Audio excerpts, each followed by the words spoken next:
Kembali lagi bersama Bu Ika pada tema 6 menuju masyarakat sehat, subtema 1 masyarakat peduli lingkungan, pembelajaran kedua. Apa saja yang akan kita pelajari pada pertemuan kali ini? Yang pertama, kita akan menyebutkan kata kunci yang terdapat pada teks non-fiksi. Yang kedua, kita akan menentukan interval nada pada tuts pianika. Anak-anak, judul teks non-fiksi mengandung kata kunci yang menggambarkan isi teks. Kita dapat menemukan kata kunci tersebut pada judul teksnya. Contoh judul sebagai berikut. Kewajiban mengisi kemerdekaan di lingkungan rumah. Nah, kata kunci yang terdapat pada judul tersebut yang pertama, kewajiban. Yang kedua, mengisi kemerdekaan.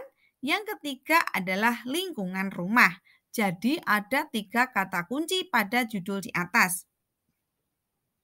Anak-anak, setelah kamu menemukan kata kunci dari judul, kamu dapat mencari maknanya, sehingga kamu dapat memperkirakan isi teksnya atau isi bacaannya.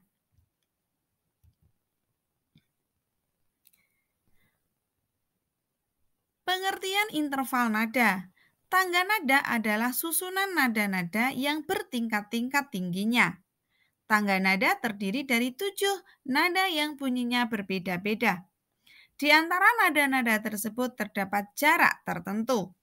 Jarak nada-nada tersebut disebut interval nada. Jadi, interval nada adalah jarak antara nada yang satu dengan nada yang lainnya. Contohnya, interval nada pada nada diatonis mayor atau C mayor yaitu seperti ini. C, D, E, F, G, A, B, C. Itu melambangkan do, re, mi, fa, sol, la, si, do.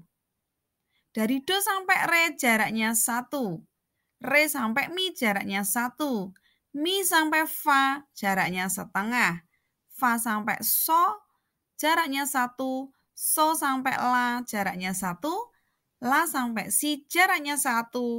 Dan si sampai do tinggi jaraknya setengah.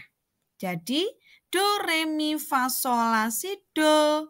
Do, re, mi, fa, sol, la, si, do. Jaraknya 1, 1 setengah, 1, 1, 1 setengah. Anak-anak, antara nada ada yang berjarak 1, ada pula yang berjarak setengah nada. Dalam sistem tangga nada diatonis mayor, terdapat 5 nada yang berjarak 1 dan 2 nada yang berjarak setengah. Kenapa seperti itu?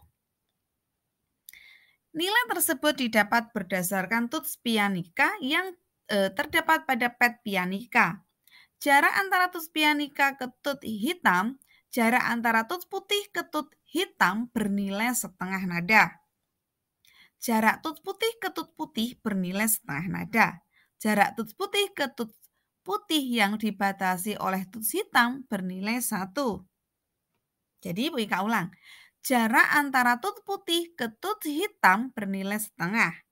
Jarak tut putih ke tut putih bernilai setengah. Jarak tuts putih ke tuts putih yang dibatasi oleh tut hitam bernilai 1 nada. Seperti ini.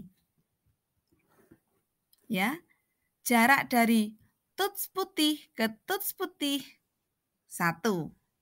Jarak dari tuts putih ke tuts putih 1, jarak dari tuts putih ke tuts putih yang dibatasi oleh tuts hitam jaraknya setengah. Begitu ya anak-anak pengertiannya. Oke, kita akan membicarakan tentang pertumbuhan dan perkembangan manusia. Anak-anak, semua makhluk hidup mengalami pertumbuhan dan perkembangan, termasuk manusia. Pertumbuhan adalah proses bertambahnya ukuran dan jumlah sel di dalam tubuh.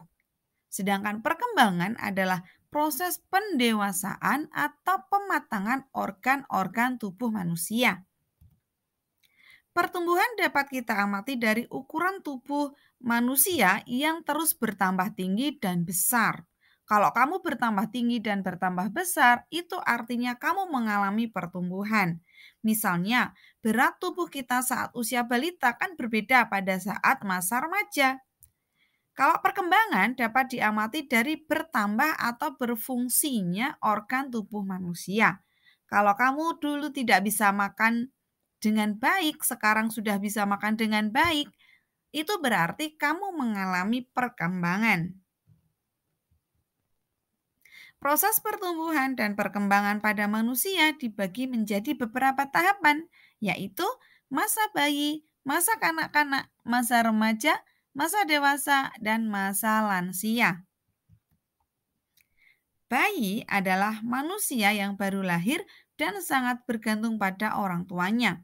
Bayi belum bisa berjalan dan biasanya masih mengkonsumsi ASI atau air susu ibu. Nah, sedangkan balita adalah singkatan dari bawah 5 tahun. Masa balita biasanya sudah dapat berjalan, melompat, dan berlari. Mereka mulai pandai berbicara dengan orang lain. Kalau masa kanak-kanak, manusia sudah mulai mandiri dan dapat melakukan pekerjaan ringan. Remaja. Remaja adalah masa peralihan dari anak-anak menuju dewasa, seperti yang dialami oleh anak SD kelas 5 dan 6. Jadi mereka mengalami masa kanak-kanak mau menuju masa dewasa atau maaf, mau menuju masa remaja. Jadi peralihan dari masa kanak-kanak menuju masa dewasa.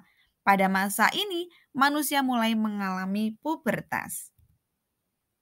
Nah, anak-anak, kalau dewasa bagaimana? Dewasa adalah masa ketika kamu sudah melewati masa pubertas.